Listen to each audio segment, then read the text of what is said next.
కార్యక్రమాన్ని సహసమర్పిస్తున్న వారు sterling pump ఉందిగా, అన్నదాతకు అండగా. Sterling pump. ఫాల్కన్, ఇది పంపు కాదు, పాతాళ గంగ. ఈటీవీ 2 ప్రేక్షకులకు నమస్కారం. శ్రీనిలయం కార్యక్రమానికి స్వాగతం.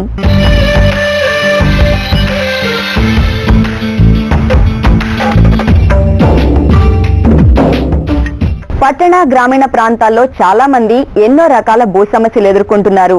ఈ భూ సమస్యలకు ముఖ్య కారణం వారికున్న భూమి లేదా కొనుగోలు చేయబోయే భూమి ఏ రకానికి చెందింది, వాటిపై పూర్తి హక్కులు ఎవరికున్నాయి, ఇది ప్రభుత్వ భూమా, ప్రైవేటు భూమా, పట్టా భూమా వంటి అనేక అంశాలపై వారికి అవగాహన లేకపోవడం. ఈ నేపథ్యంలో భూమి కొనుగోలు చేసే ముందు తీసుకోవాల్సిన జాగ్రత్తలేంటి, ఏ రికార్డులను పరిశీలించాలి వంటి అనేక అంశాల్ని నేటి శ్రీనిలయం స్థిరాస్తిలో తెలుసుకుందాం.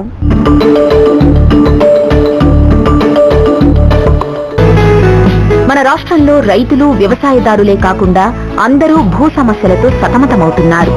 భూమి కొనుగోలు చేసే ముందు రికార్డులను, పత్రాలను సరిగ్గా పరిశీలించకుండా కొనుగోలు చేయడం మూలంగా ప్రజలు ఎక్కువగా ఇబ్బంది పడుతున్నారు.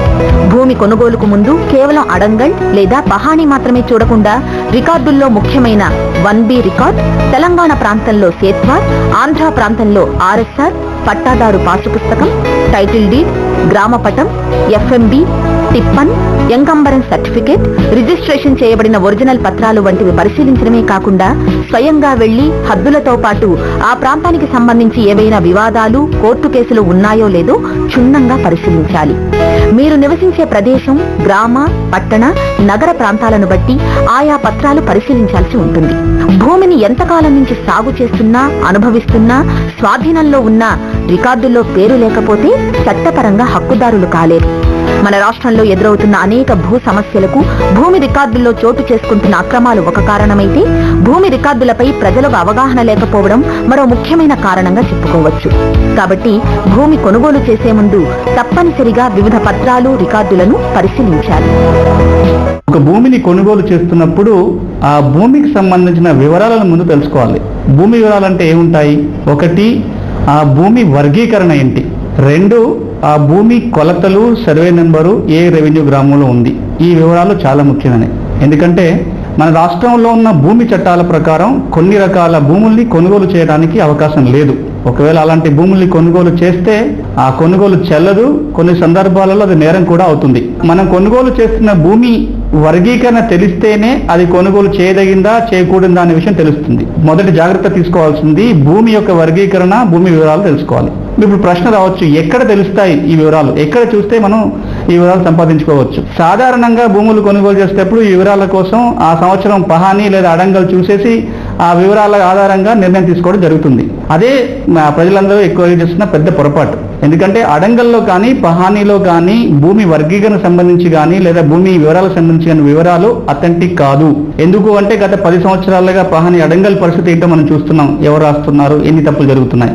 అదే కాకుండా అడంగల్, పహానీ అనేది ఒరిజినల్ గా తయారైన సర్వే సెటిల్మెంట్ రికార్డు ఆధారంగా తయారు చేసే రికార్డు. కాబట్టి మనం ఒరిజినల్ రికార్డు ఏదైతే ఉందో దాన్ని వెరిఫై చేసినట్లయితే పూర్తి సమాచారం లేదా అక్యురేట్ ఇన్ఫర్మేషన్ దొరకడానికి అవకాశం ఉంటుంది. ఏంటా రికార్డు అన్నట్లయితే తెలంగాణ ప్రాంతంలో సేత్వార్ అనే రికార్డు ఉంటుంది, సర్వే సెటిల్మెంట్ రికార్డు. అది ఆంధ్ర ప్రాంతంలో RSR కానీ, సెటిల్మెంట్ ఫేర్ అడంగల్ కానీ ఉంటుంది. ఈ 2 రికార్డులో మనం వెరిఫై చేసినట్లయితే భూమి యొక్క వర్గీకరణ అందులో క్లియర్గా రాసుంటుంది. ముందు అక్కడ చూడాలి. దాంతో పాటుగా ప్రస్తుతం పహానీలో ఏం రాస్తుంది అనే విషయం చూసినట్లయితే భూమి యొక్క వర్గీకరణ మనకు క్లియర్గా తెలుస్తుంది. అప్పుడు మనం ఒక కంక్లూజన్కి రావచ్చు. అది ప్రభుత్వ భూమా, అది పట్టా భూమా, అసైన్మెంట్ భూమా, గిరిజనుల భూమా, భూదాన్ భూమా, వక్ఫ్ భూమా, దేవాదాయ భూమా, అది ఏ భూమి అనే విషయం తెలుస్తుంది. రెండోది, ఆ భూమి సర్వే నెంబరు, భూమి యొక్క విస్తీర్ణం వివరాలు తెలియాలంటే 1, ఆ గ్రామానికి సంబంధించిన గ్రామ పటం చూడాలి. అదేవిధంగా భూమి కొలతలు తెలియాలంటే ఆ సర్వేనికి సంబంధించి ఆంధ్ర ప్రాంతంలో అయితే FMB, field measurement book, Telangana ప్రాంతంలో అయినట్లయితే టిపన్ చూసినట్లయితే ఆ భూమి కొలతల విషయాలు మనకి అవగాహనకు వస్తాయి. ఇది మొదటి జాగ్రత్త. రెండోది, ఇప్పుడు దాకా మనం భూమి యొక్క వివరాల గురించి మాట్లాడుకున్నాం. రెండోది చూడాల్సింది ఏంటి? భూ యజమాని యొక్క వివరాలు. అమ్మేవాడికి హక్కు ఉందా అనేది మనం తెలుసుకోవాలి. హక్కు లేనివాడు మనకి భూమి అమ్మినట్లయితే ఆ కొనుగోలు చెల్లదు. భూమి అమ్మేవాడికి హక్కు ఉందా అనే విషయం తెలియాలి అంటే 2-3 ముఖ్యమైన రికార్డ్స్ పరిశీలించాలి. 1, ఎలాగో అడంగల్ పహానీలో చూస్తారు, అందులో కూడా వివరాలు ఉంటాయి. కానీ దానికంటే ముఖ్యమైనది భూ యజమాని ఎవరో తెలుసుకోవడానికి 1B రిజిస్టర్ చూడాలి. ఆ భూ యజమానికి పట్టదారు పాస్ పుస్తకం టైటిల్ డీడ్ ఉంటే ఆ పట్టదారు పాస్ టైటిల్ డీడ్ చూడాలి. ఆ వ్యక్తికి 1Bలో పేరు లేకుండా లేదా పాస్బుక్ టైటిల్ లేకుండా అమ్ముతున్నాడు అంటే ముందు అమ్మే వ్యక్తికి ఆ పేరు 1Bలో పాస్బుక్ టైటిల్ డీడ్ పొందితే తర్వాతనే ఆ వ్యక్తి నుంచి కొనుగోలు చేయాలి తప్ప ఈ 1Bలో పేరు లేకుండా పాస్ పుస్తకం టైటిల్ డీడ్ ఆ వ్యక్తికి లేకుండా ఆ వ్యక్తి నుంచి భూమి కొనుగోలు చేస్తే ఇబ్బందులు వస్తాయి. భూ యజమాని వివరాల్లో ఇంకొక జాగ్రత్త మనం ఏం తీసుకోవాలంటే ఈ అమ్ముతున్న వ్యక్తికి హక్కు ఏ విధంగా వచ్చింది అంటే లింక్ డాక్యుమెంట్స్ పరిశీలించాలి. అతను ఎక్కడి నుంచి కొనుక్కున్నాడు, ఆ కొనుక్కున్న వ్యక్తి ఇంకెక్కడి నుంచి వచ్చాయి అంటే ఆ లింక్స్ అన్ని కరెక్ట్ గా ఉన్నాయా లేదా అనే విషయాలు మనం వెరిఫై చేసుకోవాలి. ఇది రెండో జాగ్రత్త.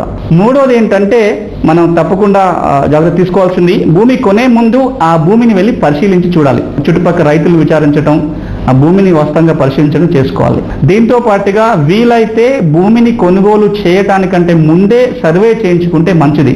ఈ 3 అంశాలు పరిశీలించిన తర్వాత ముఖ్యమైన స్టెప్ ఏంటంటే సేల్ డీడ్. ఎందుకు చెప్పుకున్నట్టుగా భూమి కొనుగోలు చేసే ముందు భూమి వివరాలు సేకరించడం ఒకటి, రెండోది భూ యజమాని యొక్క వివరాలు, భూమి అమ్మేవాడికి హక్కు ఉందా లేదా అనే విషయం అసర్టైన్ చేసుకోవటం, మూడోది ఆ స్థానికంగా వెళ్ళి ఆ భూమిని పరిశీలించడం చేసుకోవాలి. నాలుగోది ఏంటంటే ఆ భూమికి సంబంధించి ఏమైనా వివాదాలు ఉన్నాయా అనే అంశాన్ని పరిశీలించాలి. ఆ రెవెన్యూ కోర్టులో కానీ సివిల్ కోర్టులో కానీ ఏదైనా వివాదం నడుస్తుందా, ఏదైనా ఇబ్బందులు ఉన్నాయా అనే అంశాన్ని పరిశీలించాలి. సో 4వ స్టెప్ ఏంటంటే భూమికి సంబంధించి ఏవైనా ఇబ్బందులు కానీ వివాదాలు కానీ ఉన్నాయా అని తెలుసుకోవటం.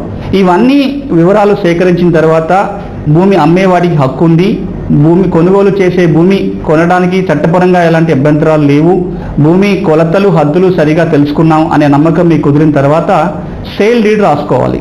ఆ భూమిని కొనుగోలు చేస్తున్నట్టుగా ఒక అగ్రిమెంట్.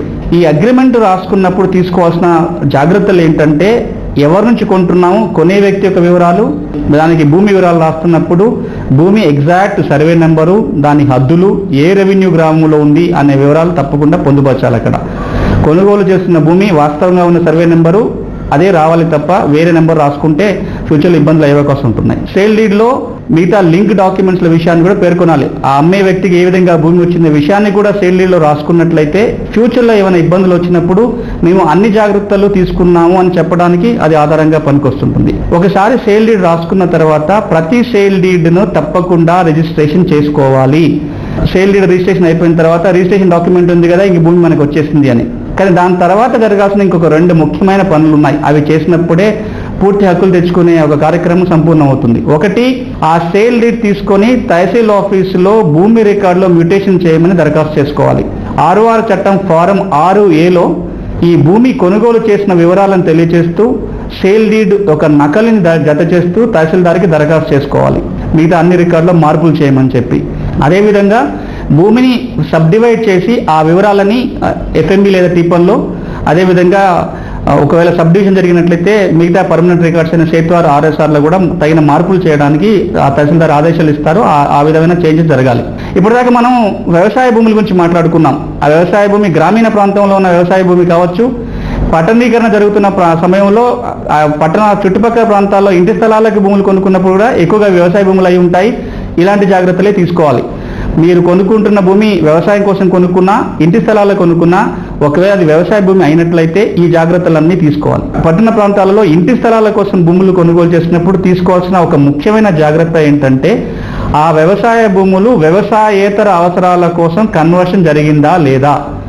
మన రాష్ట్రంలో ఉన్న చట్ట ప్రకారము ఒక వ్యవసాయ భూమిని వ్యవసాయేతర అవసరాల కోసం వాడాలి అంటే ఆ భూమిని అలా కన్వర్ట్ చేస్తూ దానికి తగిన కన్వర్షన్ ఫీజు పే చేయాల్సి ఉంటుంది. కాబట్టి ఇంటి స్థలాలకి భూములు కొనుగోలు చేసినప్పుడు తప్పకుండా ఈ జాగ్రత్త తీసుకోవాలి. శ్రీనిలయంలో స్వల్ప విరామం తర్వాత ఇంటి అందాన్ని రెట్టింపు చేసే డెకరేటివ్ సర్ఫేసెస్ కి సంబంధించిన అంశాలను నేటి గృహసభలో తెలుసుకుందాం.